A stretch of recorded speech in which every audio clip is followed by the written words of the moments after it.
Muhammad Ali, George Foreman, and Larry Holmes, three of boxing's greatest champions, had one thing in common. They all feared one man. Ernie Shavers. No, the strongest man, just in terms of...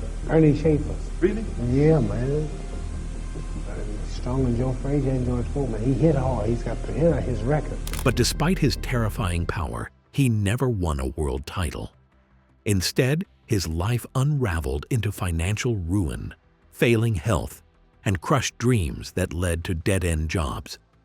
How did the most feared puncher in history never wear the crown? And why did his downfall outside the ring become an even greater tragedy? To understand that, we need to go back to where it all began. Ernie Shavers wasn't just born into hardship, he was born into a war zone. Garland, Alabama, 1944. The Deep South under Jim Crow wasn't just a tough place for a black family, it was a death trap. A simple glance in the wrong direction could get you beaten. A harmless word could get you killed. And for the Shavers family, that nightmare became real. It all started with Ernie's father, Curtis Shaver, committing an unforgivable sin, standing up for himself. He pulled a gun on a white man to defend what was his. But for a black man who threatened a white man in the segregated South, there was no justice system to turn to, only a lynch mob to run from. The Klan didn't hesitate. One night, 20 white-hooded terrorists stormed into the Shavers' tiny three-room shack. Imagine it through young Ernie's eyes. Shadowy men in white robes, faces hidden, ripping apart your home while screaming slurs that carve themselves into your soul. Their threats weren't empty. Everyone in that house knew what happened to black men who fought back. That scene burned into young Ernie's memory, changed him forever. He learned a brutal truth. Power didn't belong to the righteous. It belonged to those willing to wield it without mercy. Years later, fans would marvel at his raw power, his iron will, his refusal to back down in the ring. What they didn't realize was that they were witnessing the product of a life that began with surviving America's most violent expression of white supremacy. After that horrifying night, the Shavers family fled Alabama in December 1950, leaving behind the Klan but never the memories. Up north in Newton Falls, Ohio, Ernie found a new kind of struggle, one that built him rather than tried to break him. On a 5-acre farm, he chopped wood, hauled feed, and plowed land, forging the raw strength that would one day shake the boxing world. But Ernie wasn't just growing stronger, he was preparing. Because the next time he met violence, it wouldn't find him helpless, it would find him swinging back. The resilience that helped Ernie Shavers escape the South would soon find a new battleground. While Ali and Foreman were racking up amateur medals, Ernie was punching a clock at General Motors, suffocating in a life of routine. He knew he was built for more than an assembly line. At 22, an age when most future champions already had hundreds of amateur fights, Shavers walked into a boxing gym with zero experience and announced he wanted to be a pro. Any trainer with sense would have laughed him out of the building. Boxing demands years of refinement, not raw muscle. While Ali had over 100 amateur fights by age 18, Shavers was still figuring out how to make a fist. But he wasn't interested in conventional wisdom. A lifetime of farm labor had sculpted his physique into something out of folklore. Shoulders like boulders, arms like tree trunks, hands that could crush walnuts. Trainers didn't see an unpolished rookie. They saw raw destruction waiting to be unleashed. With barely enough training to wrap his hands properly, Shavers turned pro in 1969, and what happened next defied all boxing logic. 44 wins in his first 47 fights, 27 straight knockouts, 20 of them in the first round. His right hand wasn't just powerful, it was nature's perfect knockout weapon. Boxing veterans who had seen Marciano, Liston, and Foreman were left speechless. This wasn't just a hard puncher, this was something they'd never seen before. Or are they going to stop it? It looks like it may be all over, and it is all over. When most heavyweights landed, opponents got hurt. When Shavers landed, they shut down, as if someone had pulled the plug. But beneath the highlight reel knockouts, cracks formed. His stamina? Questionable. His defense? Barely there. His reliance on a single weapon? Predictable. These were flaws that years of amateur fights should have smoothed out, but Shavers had skipped that chapter. He had no foundation. And yet, he was something terrifying. His right hand was so devastating that even Muhammad Ali, who had faced the hardest hitters in history, admitted Shavers hit him like no one else. And I don't know why I picked on him at this late in my career. I didn't really believe he was as good as he was. I predicted he was going around 7. But he was good. He took all I had and he hit real hard. His opponent 19 times in the first round. Shavers entered boxing without fear because he didn't know his own limitations. That sledgehammer right hand didn't just win fights. It terrified men who were supposed to be fearless. Even George Foreman, the machine who folded Joe Frazier like a lawn chair. I am the danger. I'm the one to be afraid of, definitely. I'm the one who can hit you and knock you unconscious. Wanted no part of Earnie Shavers. I never fought Earnie Shavers. Thank goodness, he confessed. For one of the most intimidating men in boxing history to openly admit relief? That tells you everything about the respect and fear Shavers commanded. The boxing world crowned him with an ominous nickname, the Black Destroyer. And for good reason. When his right hand connected, fights didn't just end, they stopped cold. As you see him there wobbling, the legs were going. We'll be back talking with Earnie Shavers in just a minute. But for all his earth-shaking power, Shavers' climb to the top was anything but smooth. His terrifying reputation masked the cracks in his foundation. The first real fracture appeared in 1973. Jerry Quarry, a battle-worn contender, did the unthinkable, knocking out the knockout artist in the very first round. Taking a mandatory 8 count. 5, 6, 7. The referee talks to him. Suddenly, the boogeyman was human. The loss exposed the truth. Shavers was a wrecking ball with no blueprint. The whispers started. Was raw power alone enough? That doubt deepened when Bob Stallings, a journeyman with more losses than wins, handed Shavers an even more humiliating defeat. Just when it seemed Shavers might disappear into obscurity, in walked Don King, a promoter with hair as wild as his ambitions. King saw past the losses. He saw dollar signs. He saw knockouts. And he knew exactly how to sell them. Under King's guidance, Shavers clawed his way back, flattening former WBA champion Jimmy Ellis in the first round. But it was his war with Ron Lyle in 1975, a fight so violent it was called the Third World War, that truly cemented his reputation. Shavers lost in the 6th round, but even in defeat, he left the world convinced this man was one of the most dangerous fighters to ever lace up gloves. Despite never holding a world title, champions avoided him. Mysterious injuries popped up when his name was mentioned. Sparring partners left gyms whispering about what they'd seen. Muhammad Ali knew the truth, but instead of acknowledging the threat, he did what Ali always did. He mocked it. He nicknamed Shavers the Acorn, poking fun at his bald head. But behind the jokes, Ali knew. Everyone knew. By 1977, when Shavers finally earned his shot at Ali, he was no longer just a contender. He was the nightmare heavyweights prayed they'd never have to face. In gyms across America, trainers warned young fighters with a single word: Shavers. Because in boxing, it doesn't matter how many rounds you're winning, one perfect punch from a true destroyer is all it takes. September 29, 1977. The night boxing's most feared puncher finally met its greatest showman. Madison Square Garden crackled with anticipation. Earnie Shavers, the human sledgehammer, had his shot at Muhammad Ali. And one question echoed through the crowd. What happens when the hardest punch in heavyweight history collides with the greatest chin? From the opening bell, Ali played his usual games, taunting, grinning, whispering in Shavers' ear. But Shavers wasn't there to talk. He was there to land. And in round 2, he did. A thunderous overhand right detonated on Ali's jaw, momentarily stiffening the champion's legs, a rare sight.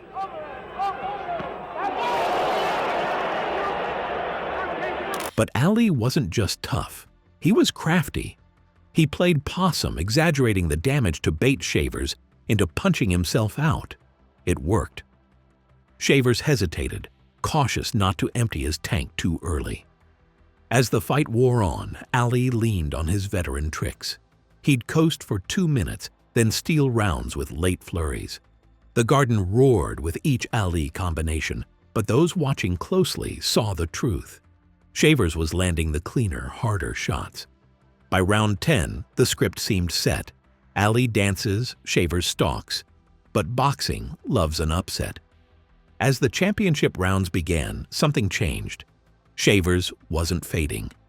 Ali was. In round 13, Shavers hammered Ali with right hands that shook the arena.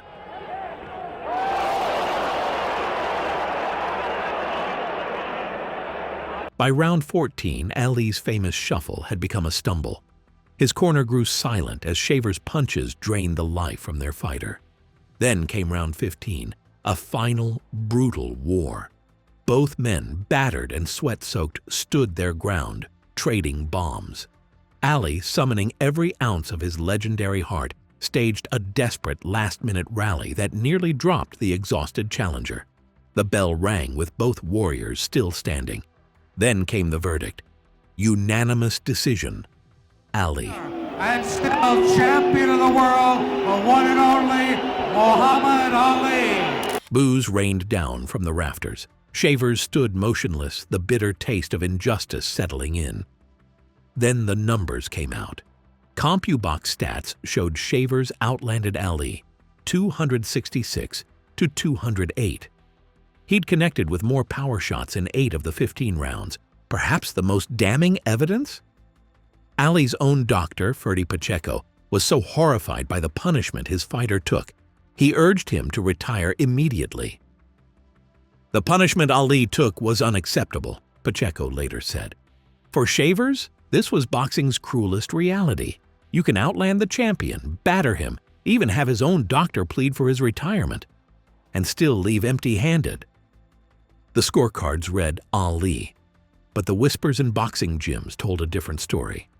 If Shavers had fought any other champion that night, he might have left with the belt.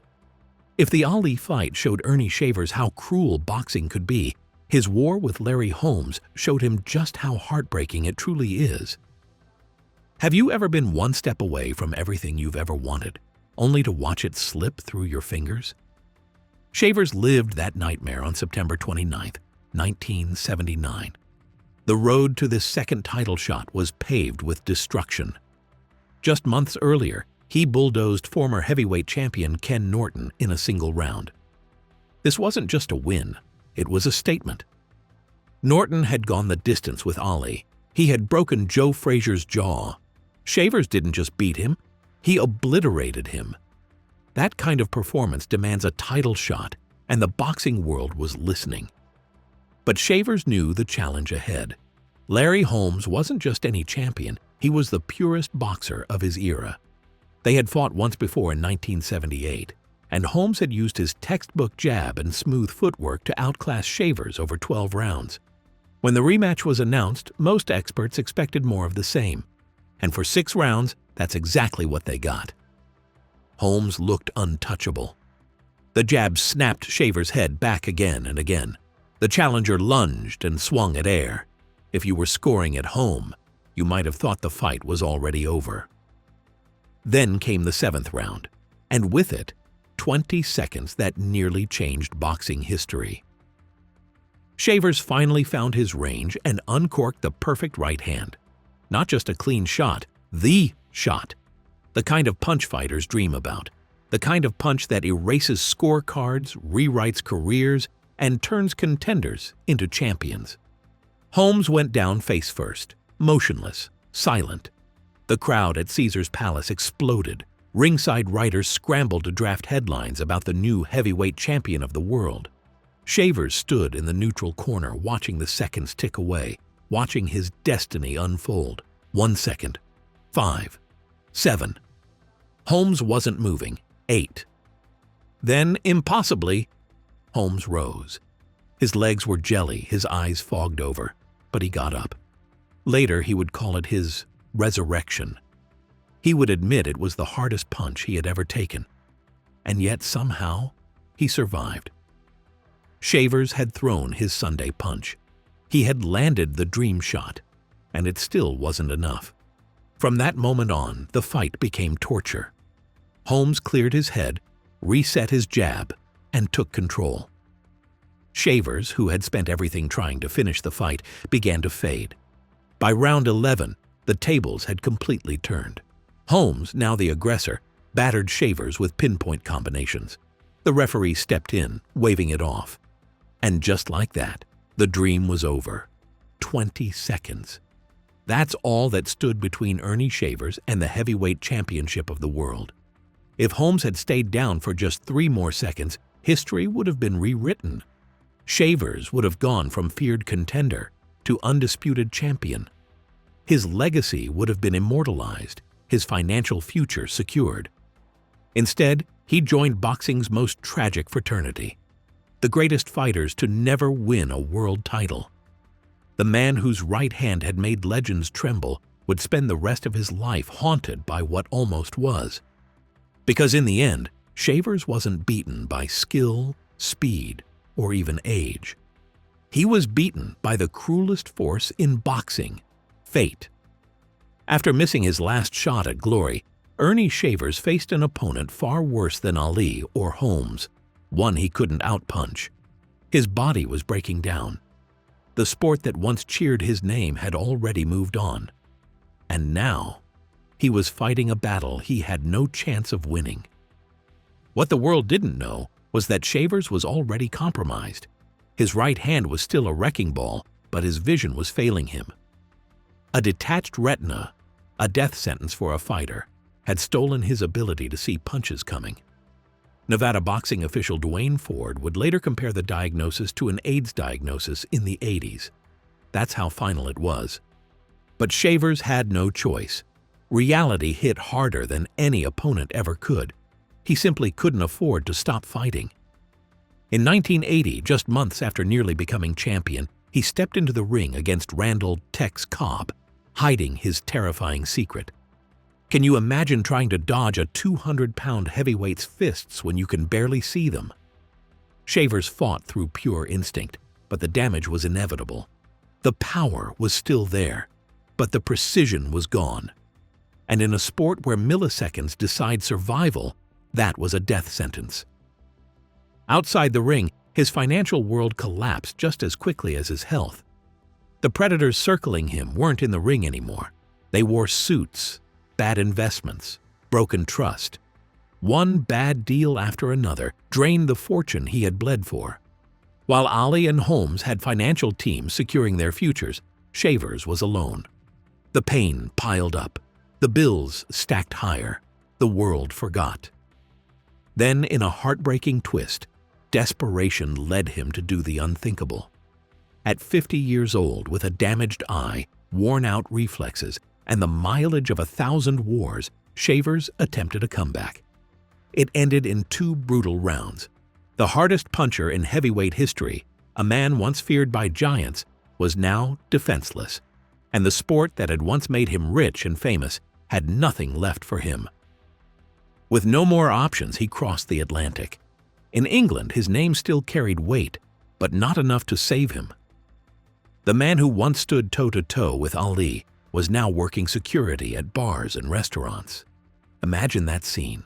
Patrons walking past him, never realizing the quiet man at the door had once possessed the most feared right hand in boxing.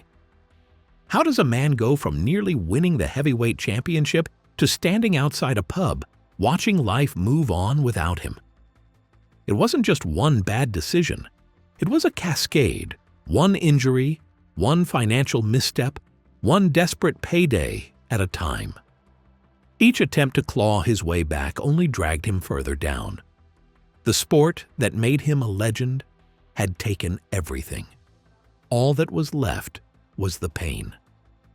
The man who once struck fear into the toughest heavyweights on the planet spent his final years on an entirely different battlefield.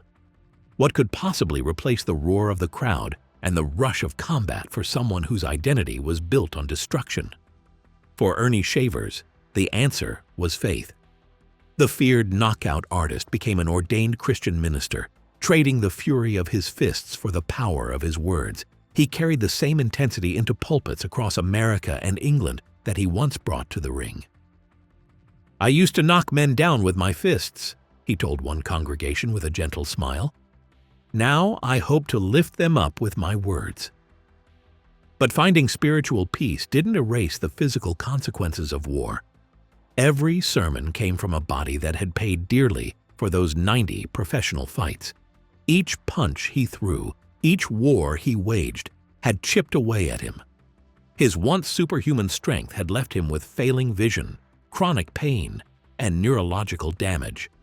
The inevitable price paid for a career built on violence. Still, boxing never forgot him. At conventions and reunions, fans lined up to shake his hand, the same hand that had once terrified an entire division. Champions came and went, but the question always lingered. Does he hit as hard as Earnie Shavers? In 2022, just one day after celebrating his 78th birthday, Shavers passed away, a poetic final round before the bell. His record remains staggering: 76 wins, 70 knockouts, and 23 first-round finishes. Yet the one number missing, a world championship, keeps him out of many all-time lists. And that's what makes Earnie Shavers one of boxing's greatest what-ifs. What if he'd started younger? What if he'd had the technical training to sharpen his raw power? What if that perfect right hand against Larry Holmes had landed just a little cleaner? Would we be talking about him as a dominant champion instead of a devastating contender? We'll never know. But one thing is certain: his legacy as the hardest puncher the heavyweight division has ever seen remains untouched. In his final years, Shavers rarely spoke of the price he'd paid. "I traded the thunder of 10,000 voices for the quiet peace of knowing myself," he wrote in his autobiography. The man who once shattered bodies with his fists had found serenity, proving that even the most destructive forces can, in the end, find peace. In boxing's brutal theater, raw talent without timing is destiny denied. No one embodied this more than Earnie Shavers, a man with power fit for a king, but a fate that kept him from the throne. His 76.7% knockout rate and 70 KOs in 76 wins aren't just numbers. They're echoes of what might have been. His fists inspired fear, but fear alone doesn't put gold around your waist. Shavers himself understood the highs and lows of his journey. For someone who once seemed destined for a life in the cotton fields, I reached the big time in boxing and in life. I've had a tremendous life, but I've also had my share of hard times. His words linger beyond boxing, a reminder that life's rhythm spares no one, not even the strongest. Like thunder without rain, Shavers never wore the crown, but his legend still hits harder than any title ever could. What do you think? Was Earnie Shavers the hardest puncher in boxing history, or does someone else deserve that title? Drop your thoughts in the comments. And if you enjoyed this deep dive into one of boxing's great what-ifs, be sure to like and subscribe for more legendary fight stories. Thanks for watching, and we'll see you in the next one.